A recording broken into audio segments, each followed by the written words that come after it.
నమస్తే, welcome to social post. నేను మీ మాధురి. రేణు దేశాయ్ మాట్లాడిన మాటలు ఇప్పుడు సోషల్ మీడియాలో ఎంత దుమారం రేపుతున్నాయో మనం అందరం చూస్తున్నాం.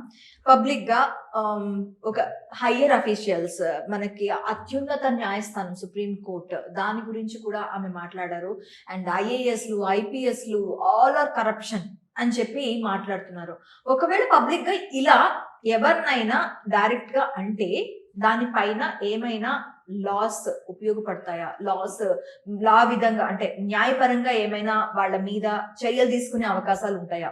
డీటెయిల్ గా మాట్లాడుకుందాం. మనతో పాటు ఉన్నారు అడ్వకేట్ మాలతి గారు. నమస్తే అండి. మాలతి గారు, అత్యున్నత న్యాయస్థానం సుప్రీం కోర్ట్ మీద ఈ రోజు విరుచుకుపడే విధంగా, అంటే అక్కడ ఇచ్చే తీర్పులు కూడా అంత దీనిగా లేవు. ఒక డబ్బులుంటే నీదే రాజ్యం అనే విధంగా ఈ రోజు రేణు దేశాయ్ గారు మాట్లాడడం జరిగింది. ఎవరైనా అలా సుప్రీం కోర్ట్ కానీ ఏదైనా పబ్లిక్ సెక్టర్ మీద మాట్లాడితే వాళ్ళకి ఎలాంటి న్యాయపరమైన చర్యలు తీసుకునే అవకాశాలు? దేర్ ఆర్ టూ ఆస్పెక్ట్స్ అండి.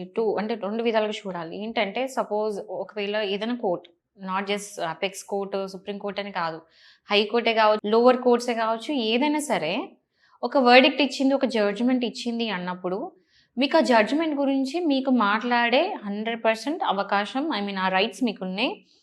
ఆర్టికల్ 21 ఏం చెప్తుంది? You have the right to life and Liberty. మళ్ళీ 19(1) ఏం చెప్తుంది? Right to speech. అంటే మీకు ఏదన్నా అనిపించింది, if you want express it అనేది యూ కెన్ ఎక్స్ప్రెస్ ఇట్. మీకు ఈ జడ్జిమెంట్ నచ్చలేదు, ఫైన్, అక్కడి వరకు okay. If you want comment on it, okay fine.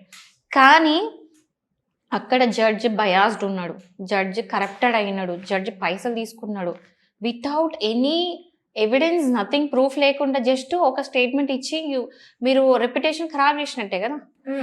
And అక్కడ జడ్జిని డిస్రెస్పెక్ట్ చేసినట్టు, కోర్టుని డిస్రెస్పెక్ట్ చేసినట్టు. ఎప్పుడైనా కోర్టుని డిస్రెస్పెక్ట్ చేసినా, జడ్జిని డిస్రెస్పెక్ట్ చేసినా కూడా అది కంటెంప్ట్ ఆఫ్ కోర్ట్ అవుతుంది. Okay. So contempt of court ఏంటంటే కోర్ట్ ధిక్కరణ, అంటే you are not respecting the court. Yes. ఒక జడ్జిమెంట్ ఇచ్చిన జడ్జి అంటే 100% మొత్తం, ఇప్పుడు ఒక లే మ్యాన్కి అర్థం కాదు, బట్ జడ్జికి యాక్ట్స్ చూస్తారు, ఎవిడెన్స్ చూస్తారు, అన్ని కన్సిడర్ చేసి ఒక వర్డిక్ట్ ఇస్తారు. ఊరికి అలా ఇచ్చారు. ఎగ్జాంపుల్ ఏంటంటే, ఒకవేళ మీరు ఒక చెక్ బౌన్స్ కేసు వేసినారు, చెక్ బౌన్స్ కేసులో ఏం చూస్తారు? మీ ఎవిడెన్స్లు అన్నీ చూసుకుంటా పోతారు. చెక్, ట్రాన్సాక్షన్స్ నిజంగా ఇచ్చిండ్రా లేదా, రీపేమెంట్ అయిందా లేదా, ఎవిడెన్స్ అంతా త్రూ అవుట్ చూసి అక్కడ నిజంగా పేమెంట్ జరగలేదంటే చెక్ బౌన్స్ కేసు వర్డిక్ట్ ఇస్తారు, పోయి చెక్ పైసలు కట్టని. అంతే కదా. అంటే ఇక్కడ ఏముంది? మొత్తం అక్కడ కంప్లీట్గా లాకి స్టిక్ అయ్యి, యాక్ట్కి స్టిక్ అయ్యి, మొత్తం చట్టరీత్యా ఎలా చేయాలో అన్ని పాయింట్స్ ఎవిడెన్స్లు కన్సిడర్ చేసి ఇచ్చిండ్రు. అది లేమన్కి అర్థం కాదు. ఓకేనా? ఆ లాంగ్వేజ్, ఆ నాలెడ్జ్ అనేది లేమన్కి అర్థం కాదు. బట్ ఇక్కడ ఊరికే మీరు వెళ్ళి ఆ జడ్జి పైసలు తీసుకున్నాడు అంటే అది తీసుకెళ్ళి ఎవరి ముందంటే వాళ్ళ ముందు అన్నారు, అది జడ్జి వరకు పోయిందంటే ఖచ్చితంగా కంటెంప్ట్ ఆఫ్ కోర్ట్. ఏమైతే ఓపెన్ గా వైరల్ గా స్టేట్మెంట్ వైరల్ అయిపోయింది అది. సో ఇక్కడ ఆమె, మీరు ఒకటి గమనించిండ్రా, if you watch that video, full emotional అయిపోయి, హై అయిపోయి, చాలా హై పిచ్ తో she was like venting her frustration. She is like మొత్తం సిస్టమ్ మీద, అంటే కంట్రీలోనే సిస్టమ్ మీద విరుచుకుపడింది. అది ఎవిడెంట్గా మన కళ్ళ కనబడుతుంది. అంటే ఎక్కడో హర్ట్ అయింది, ఎమోషనల్గా ఉంది. సో ఇక్కడ ఏం చూడొచ్చు అంటే, ఇప్పుడు కోర్టు కనుక ఇది కన్సిడర్ చేస్తే, సుప్రీంకోర్టు ఇప్పుడు ఎవరైనా వెళ్ళి కంప్లైంట్ పెట్టడం కాదు, ఇప్పుడు సుప్రీంకోర్టు సోమోటో ఇది జరిగింది, కంటెంప్ట్ ఆఫ్ కోర్ట్ అని ఫీల్ అయింది, and the judge has felt the same thing. ఏం చేస్తారంటే సోమోటో షో కాజ్ నోటీస్ పంపిస్తారు. ఓకే. షో కాజ్ నోటీస్ పంపిస్తే షీ హ్యావ్ టు ఎక్స్ప్లెయిన్, అంటే ఎందుకు ఇట్లా అయింది. సో ఇంకోటి ఏంటంటే, ఇప్పుడు ఒక స్టేట్మెంట్ ఇచ్చినప్పుడు కంటెక్స్ట్ కూడా చూస్తారు, ప్రొవొకేషన్ ఉందా లేదా, ఇవన్నీ చూస్తారు. ఊరికే అన్నది కదా అని చెప్పేసి ఆమెకి వెళ్ళి జైలు శిక్ష వేయరండి. అసలు ఏం జరిగిందని త్రూ అవుట్ ద మ్యాటర్ ఏం చేస్తే పిలుస్తారు, షో కాజ్ నోటీస్ ఇస్తారు. ఆ షో కాజ్ నోటీస్ పిలిచినప్పుడు ఆమె ఆ టైంకి వెళ్ళి she have to explain, also give a apology, sorry చెప్పాలి, అపాలజీ ఇవ్వాలి. అపాలజీ కూడా జెన్యున్గా ఇవ్వాలి. ఇచ్చినప్పుడు ఓకే కోర్ట్ కన్విన్స్ అయింది అంటే వదిలేస్తారు. లేకపోతే 6 నెలల శిక్ష, పనిష్మెంట్ ఉంటుంది, అంటే ఫైన్ కూడా వేస్తారు. కోర్టు ఎంత అనిపిస్తే దాన్ని బట్టి ఫైన్ వేస్తారు, ప్లస్ 6 months శిక్ష. బట్ దానికంటే ముందు ఆమెకి ఎక్స్ప్లెయిన్ చేసుకునే అవకాశం అయితే కోర్టు ఇస్తుంది. ఓకే. ఆ show How was to not she explain అనే దానిపైన దాన్ని బట్టి ఉంటది. ఎందుకంటే కొంతమంది ఎమోషనల్ స్టేట్మెంట్స్ ఇస్తారు. హ్మ్. వన్ టైమ్ ఇప్పుడు ఆమె ఊరికి ఇదే పని కాదు కదా, ఆమె ఎప్పుడు పాపం సొసైటీలో రాలే, ఏం చేయలా. సడన్ గా వచ్చింది, ఏదో స్టేట్మెంట్ ఇచ్చింది. రిపీటెడ్ గా చేయట్లేదు కదా, పని కట్టుకొని ఏం చేయలా, కావాలని పని కట్టుకొని వెళ్ళి స్టేట్మెంట్ ఇయ్యలా. అక్కడ ఏం జరుగుతుందంటే ఆమె దీనికోసం ఎమోషనల్. ప్రెస్ ముందు మాట్లాడిందండి తను. ప్రెస్ ఇప్పుడు ఎక్కడో సోషల్ మీడియాలోనో లేదంటే ఏదో వేదిక మీద కాదు, డైరెక్ట్ గా ఫోటెస్టిస్ట్ ప్రెస్ ముందు ప్రెస్ క్లబ్ లో మాట్లాడింది. Exactly it is she is intentional మాట్లాడింది because she got hurt. Yeah. పిలుచుకొని నేను ఈ స్టేట్మెంట్ ఇవ్వాలి, I want convey something to the society, I want convey my statement, this is my freedom of expression, నేను ఇది చెప్పాలనుకుంటున్నా. And I felt that the system is not doing right things. అంటే system అనేది correct చేయట్లా. Supreme Court correct judgement ఇవ్వలేదు. Even మీరు అన్నట్టు IAS IPS లేదా నాట్ కరెక్ట్ బిహేవింగ్ కరెక్ట్. ఇట్లా ఇన్ని చెప్పుకుంటా పోయింది. ఎందుకంటే ఆమె ఇక్కడ ఎమోషనల్ గా హర్ట్ అయింది. అండ్ ఆమె రిపీటెడ్ బిహేవియర్ కాదు ఇది. ఎప్పుడు కూడా మీరు ఎప్పుడైనా వచ్చి ఆమె ప్రెస్ మీట్ లో వచ్చి కూర్చున్నాక చూసిండ్రా? చూడలేదు కదా. Very first time she came because ఎక్కడో హర్ట్ అయ్యి ఆమె ఏదో ఎక్స్ప్రెస్ చేద్దాం అనుకుంటుంది. రిపీట్ గా చేసేటోళ్ళు అది వేరండి, కావాలని చేసేటోళ్ళు. ఆమె ఇక్కడ హర్ట్ అయ్యి చెప్పి ఎమోషనల్ గా మాట్లాడిన మాటలు ఉన్నాయి కాబట్టి కోర్ట్ మే కన్సిడర్ ఇట్. ఆమె అపాలజీ ఇచ్చే టైంకి ఆమె ఇచ్చే ఎక్స్ప్లెనేషన్ ఏంటనేది కోర్ట్ కన్సిడర్ చేస్తుంది. అది సబబు అనిపిస్తే ఓకే, అపాలజీ యాక్సెప్ట్ చేసి వదిలేస్తుంది. లేకపోతే 6 నెలల జైలు శిక్ష ప్లస్ ఫైన్ పడుతుంది. ఓకే, ఇది అన్నమాట. And coming to the judgement, okay judgement నచ్చలేదు. ఇప్పుడు దేర్ ఆర్ 2 సెక్షన్స్. ఎట్లా అంటే ఆ జడ్జ్మెంట్ హాఫ్ పీపుల్ ఓకే లేరు, హాఫ్ పీపుల్ ఓకే ఉన్నారు. ఎందుకంటే కొంతమందికి ఏంటంటే, కొంతమంది డాగ్ లవర్స్ ఉంటారు, కొంతమంది కంప్లీట్లీ డాగ్ హేటర్స్ ఉంటారు. ఓకే, డాగ్ లవర్స్ ఏంటంటే ఇంట్లో పెంచుకున్న కుక్కలని కాదు, బయట వీధుల కుక్కలు కూడా, వాటి కూడా రైట్స్ ఉన్నాయి. ఐ మీన్ బతికే, మనం ఎట్లా బతుకుతున్నామో వాటి కూడా బతికే హక్కు ఉంది. అని స్టార్వ్ అవుతున్నాయి, ఫుడ్ దొరుకుతలేవని చెప్పేసి ఫుడ్ పెడతా ఉంటారు. ఏది దొరుకుతుంది ఫుడ్ పెడుతూ ఉంటారు. ఇక డాగ్ హీటర్స్ ఏం చేస్తారు, పక్కకుండి మీరు ఇట్లా పెడుతున్నారు కాబట్టి కుక్కలు ఇక్కడ తిరుగుతున్నాయి, మమ్మల్ని గరుస్తున్నాయి అని చెప్పి. గమనించాల్సింది ఏంటంటే 2 సైడ్స్ ఉన్నాయి. సో ఒక జడ్జిమెంట్ వచ్చింది, అది కూడా పిల్లు కాబట్టి, అంటే పబ్లిక్ కి సంబంధించింది, పబ్లిక్ ఆన్ హోల్ సంబంధించిన మ్యాటర్. అండ్ సో ఇది పర్సనల్ గా సపరేట్ గా, ఇప్పుడు ఒకటి మేము చూస్తే జడ్జిమెంట్ అనేది పర్సనల్ జడ్జిమెంట్ కాదు అక్కడ. అంటే మీదో, మీ కేసో, నా కేసో, పక్కల కేసో కాదు. ఆ judgement on whole, public on whole judgement. అంటే అందరి కూడా మాట్లాడే ఫ్రీడమ్ ఉంది, ఎవరైనా మాట్లాడొచ్చు. నాకు నచ్చింది అనొచ్చు, కొంతమంది నచ్చలేదు అనొచ్చు. ఆమె నచ్చలేదు వచ్చి చెప్పింది, బట్ టూ లేట్, అది వేరే విషయం. జడ్జిమెంట్ వచ్చి చాలా రోజులు కదా. So there 2 things. అంటే ఇప్పుడు సపోర్ట్ చేసిన వాళ్ళు ఉంటారు, సపోర్ట్ చేయని వాళ్ళు ఉంటారు. But end of the day supreme court judgement ఇచ్చిందంటే రెస్పెక్ట్ చేయాలి. ఎవరికి నచ్చలేదంటే రివిజన్ వేసుకోవచ్చు దాని మీద. అంటే ఏంది జడ్జిమెంట్ ఇట్లుంది, రివిజన్ చేయండి అని చెప్పేసి. అండ్ చాలా మంది ఇప్పుడు ఎన్జిఓస్ కూడా ఏంది ఇది అని చెప్పేసి చాలా మంది అగేన్స్ట్ మాట్లాడిన వాళ్ళు ఉన్నారు, లేక కాదు. అంటే ఈవెన్ ఖుద్దు సుప్రీంకోర్టులోనే చాలా మంది జడ్జెస్ అంటే అగేన్స్ట్ ఉన్నారు, where dog lovers. Okay, so మీకైనా నాకైనా ఎవరికైనా ఫ్రీడమ్ ఆఫ్ ఎక్స్ప్రెషన్ డెఫినెట్గా ఉంటుంది. కానీ ఈ ఫ్రీడమ్ ఆఫ్ ఎక్స్ప్రెషన్ అనే ఫ్లోలా you cannot disrespect Supreme Court, you cannot disrespect the judge. Okay, as simple as that. Disrespect జరిగింది అంటే కంటెంప్ట్ ఆఫ్ కోర్ట్ అవుతుంది. కంటెంప్ట్ ఆఫ్ కోర్ట్ అయింది అంటే జైలు శిక్ష ప్లస్ ఫైన్ పడుతుంది. ఇది continuous process, this is a process అంతే. అయ్యా మధ్యలో ఏమవుతుందో, నెక్స్ట్ ఏమవుతుంది. బట్ ఏంటంటే సోమోటో సుప్రీం కోర్ట్ ఏమైనా యాక్షన్ తీసుకుంటారా, దీన్ని తొక్క లైట్ అని చెప్పి వదిలేస్తారా అనేది we have to see, wait and see in the future. ఇంకెవరైనా ప్రాబ్లం అయితే వాళ్ళు వెళ్ళి కేసు వేసినా ఏం చేయలేం.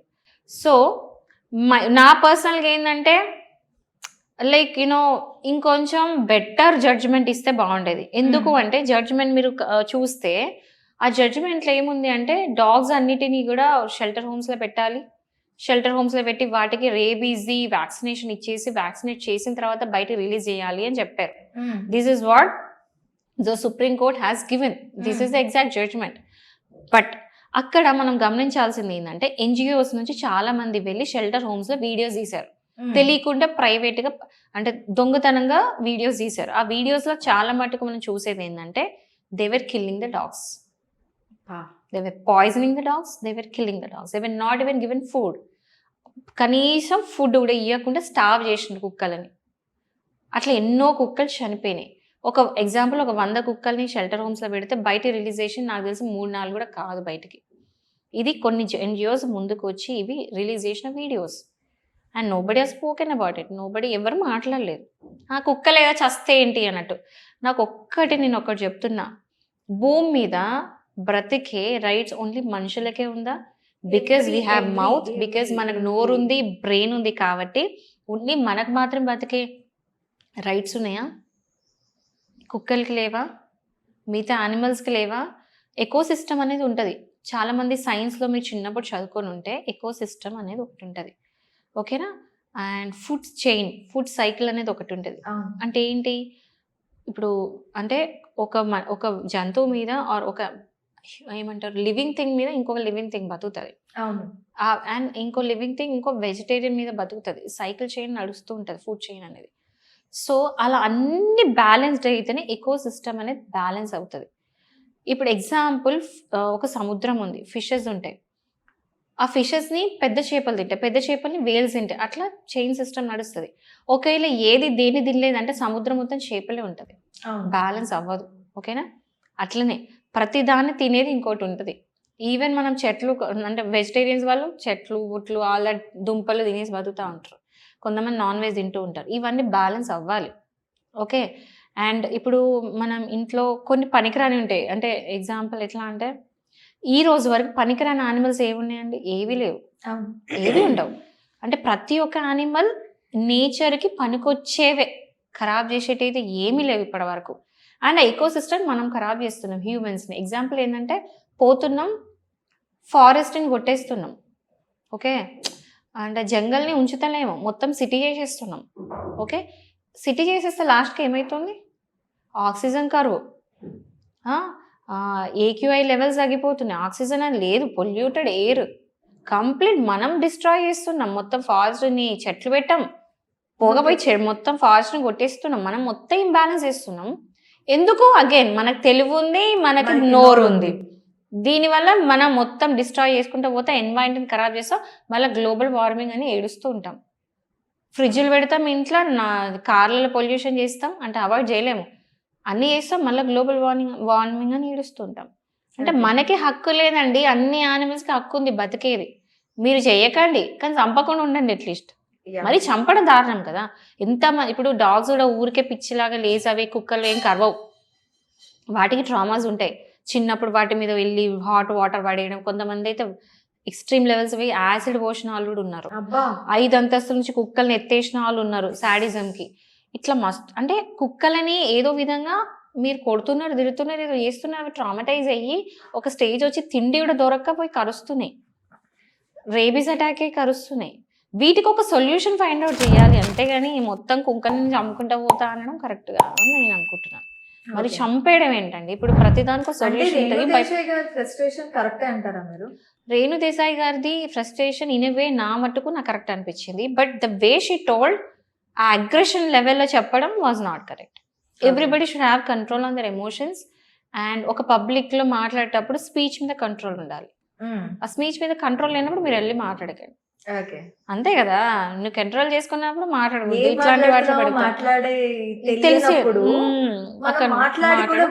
వేస్ట్. అది మీరు కన్వేనే కరెక్ట్ చేయనప్పుడు మీ మీద ఇట్లాంటి బ్యాక్ లాషెస్ వస్తూనే ఉంటాయి కదా. కన్వే చేయాలనుకున్నప్పుడు దానికి ఎక్స్ప్లెయిన్ చేస్తూ కన్వే చేస్తే ప్రాపర్గా అవతల వ్యక్తికి రీచ్ అవుతుంది. If she had a problem with the judgement, she would have written a letter to the judge. ఆ లెటర్ రాసే అవకాశం ఉంది, ఇట్లా ఉంది అని చెప్పేసి. అండ్ నువ్వు ఒక ఎన్జిఓ కలవచ్చు, ఒక ఎడ్యుకేషన్ తీసుకురావచ్చు. చెప్పారు కదా, ఒకవేళ జడ్జిమెంట్ నచ్చకపోతే దాని మీద మళ్ళీ వేసుకోవచ్చు. అది ఇప్పుడు నాకు తనేమి నార్మల్ పర్సన్ కాదు, she have a rights. Supporters కూడా ఉన్నారు కదా, సపోర్టర్స్ కూడా ఉన్నారు, ఎన్జిఓస్ కూడా తన వెనకాతల పని చేస్తున్నారు. స్ట్రైట్ అవే ఒక కేసు ఆ జడ్జ్ మీద ఫైల్ చేయొచ్చు కదా. She have a right. అలా కాకుండా ఇలా పబ్లిక్ లో మాట్లాడడం వల్ల ఏం వస్తుంది? బ్యాక్లాష్ వచ్చిందిగా. అంటే ఈ రోజుల్లో మీరు గమనిస్తే ఏంటంటే, సోషల్ మీడియాలో ఏది మాట్లాడినా బ్యాక్లాష్ అయితే అవుతుంది. మీరు మంచి మాట్లాడినా, మీరు చెడు మాట్లాడినా, ఏది మాట్లాడినా బ్యాక్లాష్ అయితే మస్ట్. ఎందుకంటే 10 కోట్ల జనాభా ఉంది అంటే 10 కోట్ల మెంటాలిటీస్ ఉన్నట్టే, 10 కోట్ల ఒపీనియన్స్ ఉన్నట్టే. 10 కోట్ల మందికి మనం మాట్లాడేది నచ్చాలని రూల్ లేదు. బట్ నేనేమనుకుంటా అంటే, మనం మాట్లాడే దాంట్లో అట్లీస్ట్ మెజారిటీ ఆఫ్ పీపుల్ కూడా కరెక్ట్ అనిపిస్తే చాలు అని నేను అనుకుంటా. Backlash is must. సో ఆమె మాట్లాడిన దాంట్లో తప్పు లేదని అనుకుంటున్నా, కానీ the way she put it was wrong. Yeah కొంచెం ఎక్స్ప్లెయిన్ చేస్తూ నీట్గా మాట్లాడితే అయిపోయేది. And there is a procedure, there is a legal procedure way you would have follow that. So అది చేయకుండా ఇలా చేస్తే కష్టం. అండ్ ఆల్సో అందరు షాక్ ఎందుకు ఏంటంటే ఆమె ఎప్పుడు నోరు తెరిచి మాట్లాడినాము వచ్చి సడన్ గా టాకింగ్ సో మచ్ అనేది కూడా అంటే ఒకటి ఉంటది. అది నాట్ ఓన్లీ కుక్కల గురించి అని కాదు, షీ హాస్ System కూడా. ఫ్రస్ట్రేటెడ్ విత్ సిస్టమ్, System మొత్తం as well. Total overall system మీద ఫ్రస్ట్రేటెడ్ ఉంది. ఎక్కడనో వెంట అవుట్ చేసేసింది అని అనుకోవచ్చు. Okay, thank you. Maybe in this way. Thank you.